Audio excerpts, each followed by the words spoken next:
میں آج کو ایک واقعہ سناتا ہوں، آج سے تقریباً 40 سال پہلے کا۔ ہمارے یہاں شوگر مل میں ایک انجینئر آئے نئے، مکینیکل انجینئر تھے، چیف انجینئر تھے۔ ان کا نام تھا ظفر اللہ گھمن، سرگودا کے علاقے کے تھے۔ کئی مربع ان کے زمین بھی تھی اور 2 بھائی تھے۔ بڑا بھائی فوج میں میجر تھا اور یہ چھوٹا بھائی فوج میں 2nd لیفٹیننٹ ہوا۔ پھر کچھ عرصہ جاب کرنے کے بعد اس نے چھوڑ دی، تو ہمارے چیف انجینئر صاحب ریزائن کر کے چلے گئے، تو مالک نے ان کو انٹرویو کر کے رکھ لیا۔ اب اس نوجوان کی جو پہلی ملاقات تھی نا، اس نے ہمیں بہت متاثر کیا۔ اتنا خوبصورت اس کا جسم، جیسے باڈی بلڈر کا ہوتا ہے نا، چوڑی چھاتی، پتلی کمر، اور اس کے بازو دیکھنے والے، مسل ایسے بنے ہوئے، چل کے آتا تھا تو اس کو دیکھ کے دل خوش ہوتا تھا۔ ایک نوجوان کی صحت ایسی ہوتی ہے۔ بات چیت میں بھی نرم بات کرتے تھے، مزاج میں نرمی تھی، خوش اخلاقی تھی، ہر چیز ان کے اندر اچھی تھی سوائے ایک کے، اور وہ ایک بات بری کیا تھی کہ وہ دہریہ تھا۔ یہ نہیں کہ بے نمازی تھا، سرے سے دین کوئی نہیں مانتا تھا۔ وہ کہتا تھا کہ اللہ نے انسان کو پیدا نہیں کیا، انسان نے اللہ کے وجود کا جو ہے نا ایک تصور گھڑ لیا ہے۔ 3-4 دن بعد مجھے انجینئر نے بتایا کہ جناب آنے والے چیف انجینئر صاحب تو دہری ہیں۔ میں نے سب کو منع کر دیا کہ اس ٹاپک پہ اس کے ساتھ کوئی بات نہ کرے، اگر کبھی موقع آیا تو میں خود بات کر لوں گا۔ میرا ان کا چونکہ ہر وقت کا واسطہ تھا، کوئی مشین خراب، میں نے الیکٹریکل سائڈ کو ٹھیک کروانا ہوتا تھا، انہوں نے مکینیکل سائڈ کو، تو ہمارا ہر وقت کا مل کے کام کرنا تھا۔ تو میرے ساتھ ان کی بہت اچھی طبیعت جڑ گئی۔ اور ہمارا آفس بھی ایک تھا، بڑا آفس تھا، اس میں 2 ٹیبل لگے ہوئے تھے۔ وہ چیف انجینئر تھے اور میں چیف الیکٹریکل انجینئر تھا۔ خیر کچھ عرصے کے بعد اس نے اپنے بال پر نکالنے شروع کر دیے۔ پہلے تو خاموش رہتا تھا، پھر لڑکوں کو بھی کہنا شروع کر دیا، کیا تم نمازیں پڑھتے ہو، جہالت پھیلاتے ہو، یہ کرتے ہو، وہ کرتے ہو، اور میں تو کامریڈ ہوں، میں تو کمیونزم کو مانتا ہوں، میں تو تھیوری ایولیوشن تھیوری پہ عمل کرتا ہوں، میں تو ڈارون تھیوری کو مانتا ہوں، میں خدا کو نہیں مانتا، میں قرآن پاک کو نہیں مانتا، اس قسم کی باتیں کرتا۔ اب دل آزاری تو ہماری بہت ہوتی، مگر چونکہ جاب تھی تو اس کا تقاضے بھی پورے کرنے تھے۔ میں نے سب کو کہا ہوا تھا کہ جو یہ کہے مجھے بتاتے جاؤ، جواب نہ دو، خاموش رہو۔ اللہ کی شان، وہ اپنے ذاتی معاملات میں مجھ سے مشورہ کرتا تھا۔ مجھے کہتا تھا مجھے دنیا کے کسی بندے پہ بھروسہ نہیں ہے، آپ کے اوپر مجھے بھروسہ ہے، میں اپنی ہر پرسنل بات آپ سے کرتا ہوں۔ خیر کوئی 3-4 سال اس طرح گزر گئے، ہماری دوستی پکی ہو گئی، مگر وہ جاب کے حد تک تھی، جاب کے علاوہ نہیں تھی۔ اس دوران اس نے مجھے کہا کہ میری امی نے مجھے کہا ہے کہ تمہاری عمر 26 سال ہو گئی، اب تمہاری شادی کرنی ہے، جہاں تم کہو گے وہیں شادی کروں گی۔ اب چونکہ لڑکا خوبصورت بھی تھا اور تنخواہ بھی بہت زیادہ تھی، اور اپنا مکان تھا، اور والدین کے والد کے 2-4 مربع زمین بھی تھی، بلکہ باغ تھے کنوں کے، کروڑوں پتی گھر کا بچہ تھا، تو صاف ظاہر ہے جہاں بھی رشتہ جاتا وہ قبول کرتے۔ مجھے کہنے لگا جی کہ بتائیں میں کیا کروں۔ میں نے کہا بھئی آپ اپنا ارادہ ظاہر کریں لوگوں پہ، کہ میں آج کل رشتہ دیکھ رہا ہوں، تو جو لوگ انٹرسٹڈ ہوں گے وہ آپ سے رابطہ کریں گے۔ اللہ کی شان دیکھیں جی کہ 5 دن کے اندر کوئی 1000 رشتے آ گئے۔ کوئی فوج کے جنرل کی بیٹی ہے، کوئی بریگیڈیئر کی، کوئی کرنل کی، کوئی بڑے انڈسٹریلسٹ کی بیٹی ہے، کوئی سیاستدان کی بیٹی ہے۔ کہنے لگا جی اب میں کیا کروں؟ میں نے کہا بھائی آپ ایسا کریں کہ ان 1000 رشتوں کی ساری درخواستیں پڑھیں، اور جو فیملیز آپ کو ایسے لگتی ہیں نا کہ دین کے اعتبار سے یا اپنے رتبے کے اعتبار سے ہمارے برابر ہیں، ان کو شارٹ کٹ کر لو 50 کے قریب، پھر ان کے ساتھ ذرا ملو جلو تو پتہ چل جائے گا کہ کہاں پہ زیادہ بہتر رشتہ ہے۔ اس دوران مجھے کبھی اگر اپنے حضرت کے ہاں جانا ہوتا تو میں اسے بتاتا کہ بھئی میں چھٹی پہ جا رہا ہوں، سفرنگ فرام پیر صاحب، مذاق میں نے یہ نام رکھا ہوا تھا کہ میں نے حضرت کی زیارت کے لیے جانا ہے، اس کے بغیر مجھے گزارا نہیں ہونا، تو میں چھٹی کر رہا ہوں، اور ریزن اس کی تھی سفرنگ فرام پیر صاحب۔ تو وہ ہنستا اور مجھے مسکرا کے کہتا کہ بھئی آپ بھی اتنے لکھے پڑھے بندے ہیں اور آپ بھی جہالت پھیلانے جاتے ہیں۔ میں نے کہا یہ تو انڈرسٹینڈنگ کی بات ہے، آپ کو نہیں انڈرسٹینڈنگ صحیح بات کی تو میں کیا کر سکتا ہوں۔ ایک وقت آئے گا کہ آپ کو جب سمجھ آئے گی پھر آپ پچھتائیں گے۔ ایک ہمارا ورکر فوت ہو گیا تو اس کے جنازے میں سارے لوگ شریک ہوئے، تو اس نے واپس آ کے انجینئر سے بات چیت کی۔ میں قبرستان گیا تھا اور میں نے 10-15 قبروں کو ہاتھ لگا کے دیکھا، ان میں سے گرم تو کوئی بھی نہیں تھی۔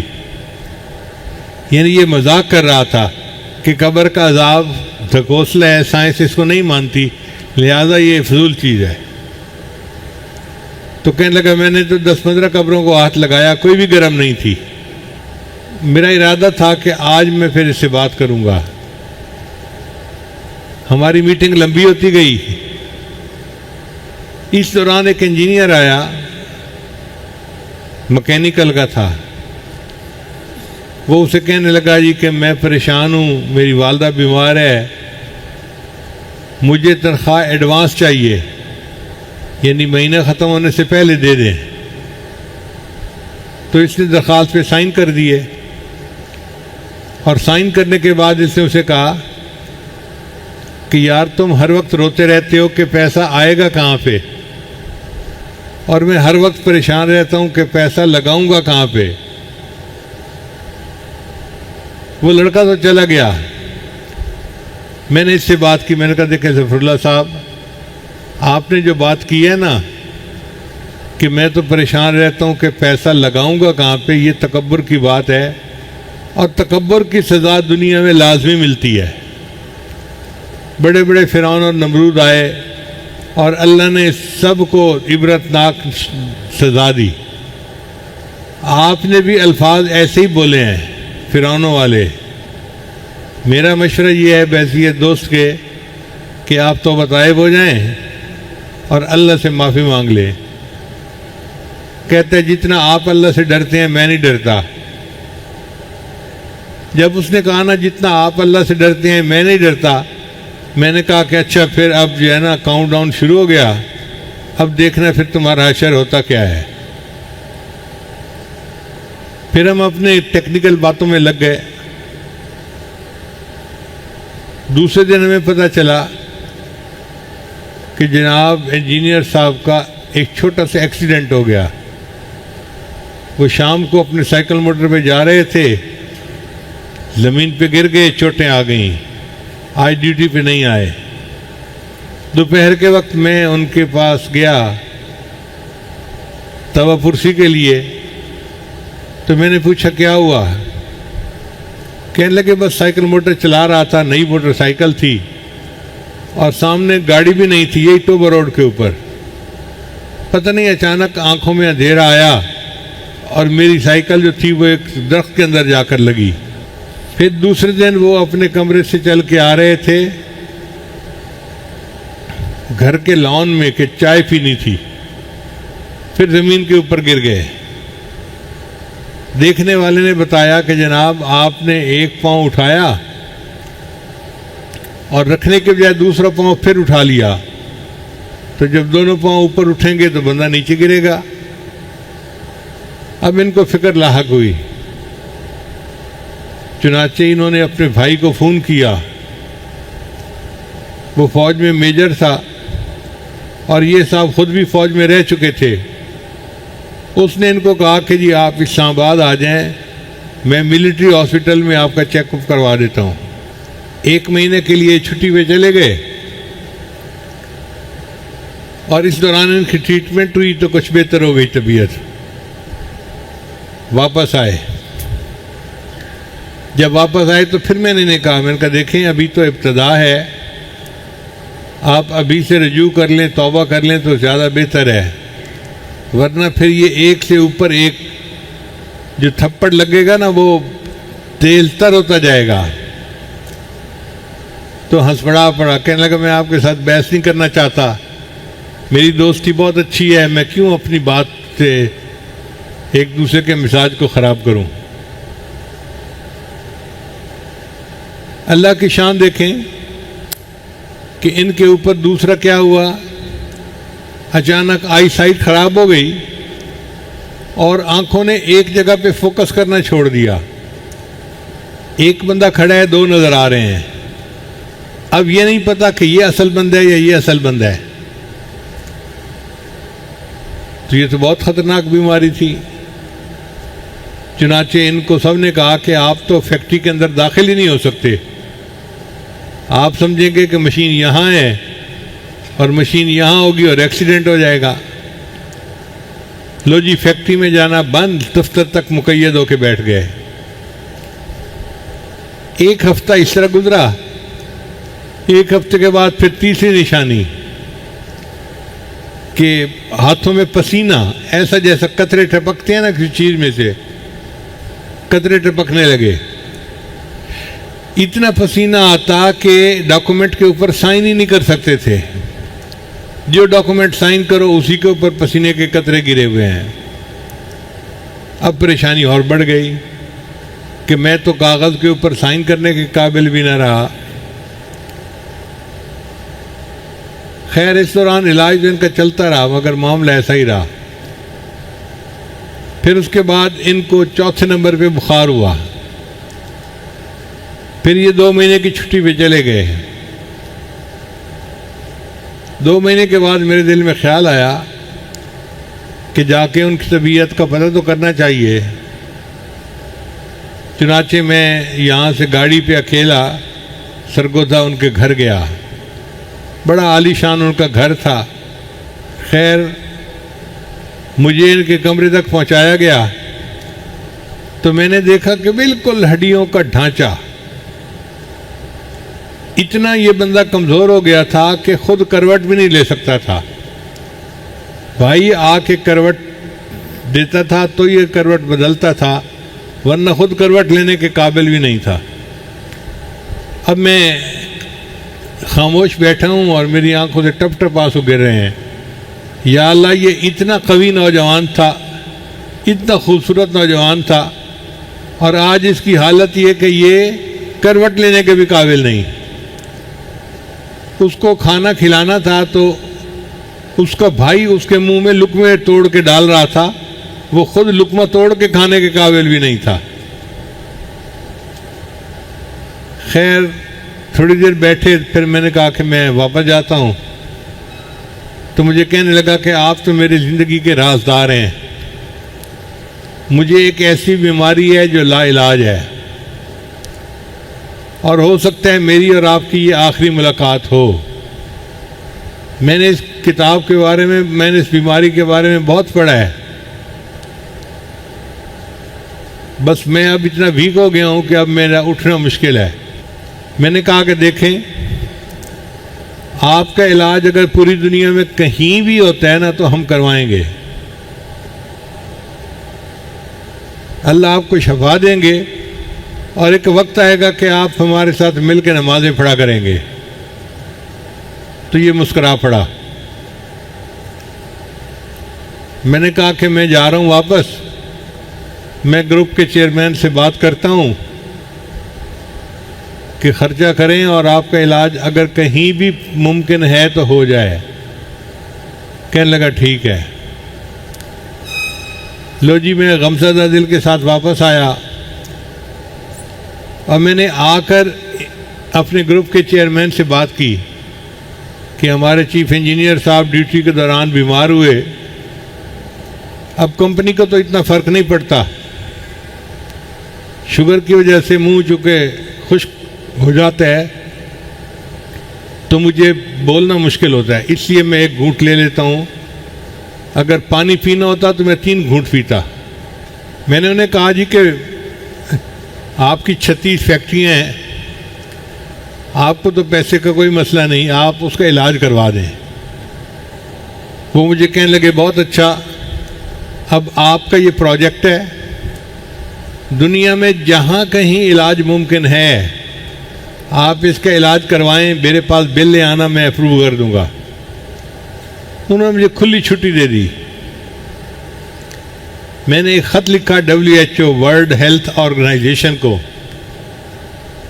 کہ ایک نوجوان ہے, یہ عمر ہے اور یہ اس کی رپورٹس ہیں, اور اس بیماری کا نام ہے میستھینیا گریوس.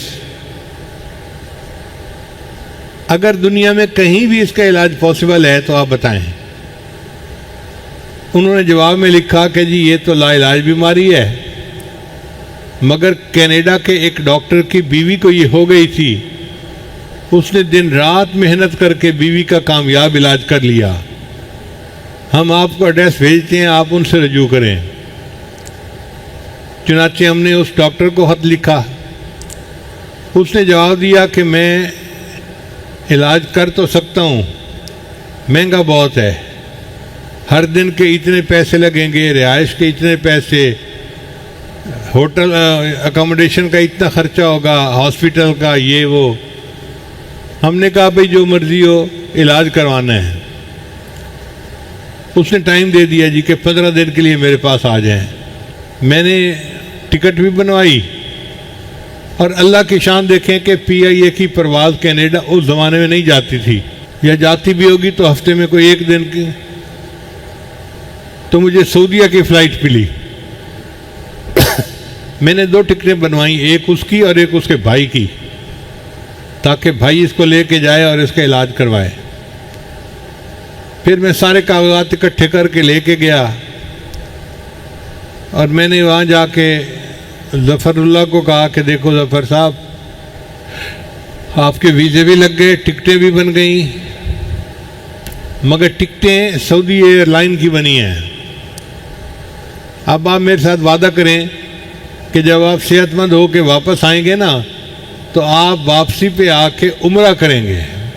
تو اس نے ہاں نہیں کی, ایسے سر ہلا دیا, کیونکہ دوستی میں یہ نہ بھی نہیں کر سکتا تھا. جب اس نے تھوڑا سا سر ہلایا تو میں نے اس کو بھائی کو کہا کہ دیکھو بھائی, اب انہوں نے میرے ساتھ وعدہ کیا ہے, لہذا واپسی پہ آپ نے عمرہ کروا کے لے کے آنا ہے. اس نے کہا جی بہت اچھا. لو جی, یہ دونوں بھائی کینیڈا چلے گئے. اللہ کی شان دیکھیں کہ 10 دن بعد ہمیں اطلاع ملی جی کہ ظفر صاحب ٹھیک ہو کے واپس آ گئے ہیں. میں پھر ان کی دوا پرسی کے لیے گیا. اب جب ملاقات ہوئی تو یہ چل پھر رہے تھے, تو مجھے دیکھ کے خوشی ہوئی. جب آپس میں معانقہ کیا, ملاقات کی, تو یہ مجھے کہنے لگے کھانا پہلے کھائیں گے یا ہم پہلے نماز پڑھ لیں. تو میرے لیے تو یہ بہت ہی انتہا کی خوشی کی بات تھی. ایک ایسا دہریہ بندہ نماز کی باتیں کر رہا ہے, اللہ کی باتیں کر رہا ہے. تو میں نے کہا نہیں, پہلے نماز پڑھ لیتے ہیں, بعد میں کھانا کھائیں گے اور گپے لگائیں گے. اس نے میرے ساتھ نماز بھی ادا کی. پھر میں نے پوچھا کہ اپنی کارگزاری سنائیں. کہنے لگا جب یہاں سے ہم کینیڈا گئے تو انہوں نے وہاں پہ لٹا دیا, اور پورے جسم کے ساتھ انہوں نے مشینیں لگا دیں, پک اپس لگی ہوئی تھیں, یہ بلڈ پریشر ہے, یہ ٹیمپریچر ہے, یہ فلاں ہے, یہ فلاں ہے, یہ فلاں ہے.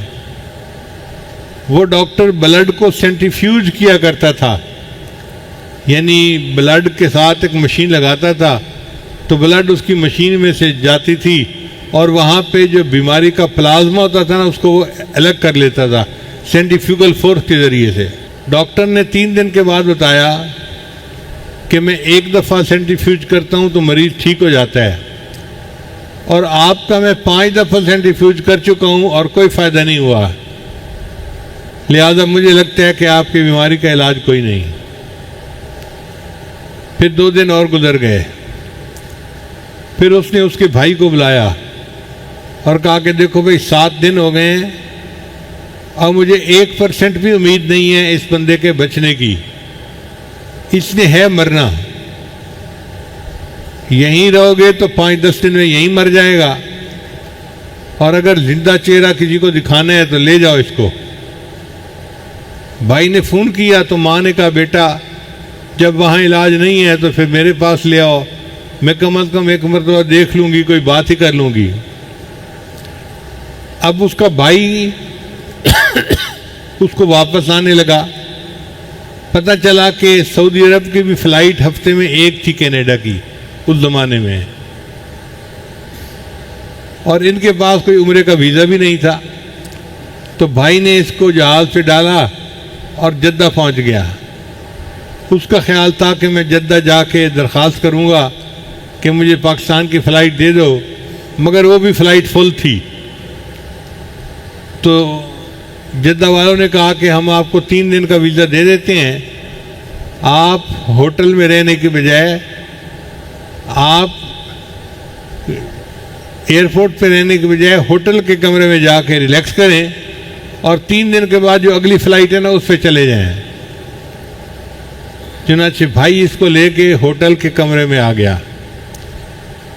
یہ کہتے ہیں کہ میرے ذہن میں خیال آیا کہ میں نے آپ سے وعدہ کیا ہوا تھا کہ میں آتے ہوئے عمرہ کروں گا، تو میں نے بھائی کو کہا کہ عمرہ تو میں کر ہی نہیں سکتا، بیمار ہوں، تو مجھے جگہ تو دکھا کہ کہاں عمرہ کرتے ہیں۔ بھائی نے اسے ویل چیئر پہ بٹھایا اور حرم لے گیا۔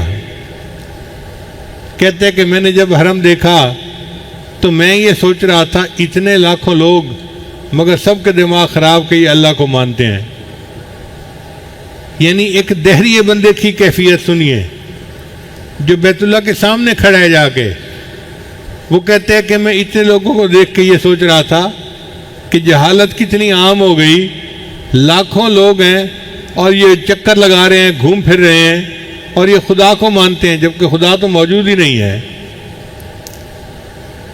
کہتے ہیں کہ میں جا کے بس بیٹھا رہا اور بار بار بیت اللہ کو دیکھتا رہا۔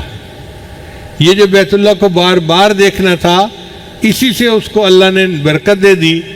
کہتے ہیں کہ جب میرے جانے کا وقت ہوا نا تو اس وقت میں نے کہا کہ چلو میں دعا ہی مانگ لیتا ہوں، تو میں نے یہ دعا مانگی، اے اللہ اگر تو موجود ہے تو مجھے شفا دے دے تاکہ میں کل ویل چیئر کے بغیر چل کے طواف کروں۔ ایک دہریہ دعا مانگ رہا ہے بیت اللہ کے سامنے، اور دعا بھی یہ مانگ رہا ہے کہ اے اللہ اگر تو موجود ہے تو مجھے بیماری سے شفا عطا فرما تاکہ میں چل کے طواف کروں۔ کہتے ہیں میں نے بھائی کو کہا کہ دوائیاں سب بند، میں نے اب نہیں لینی۔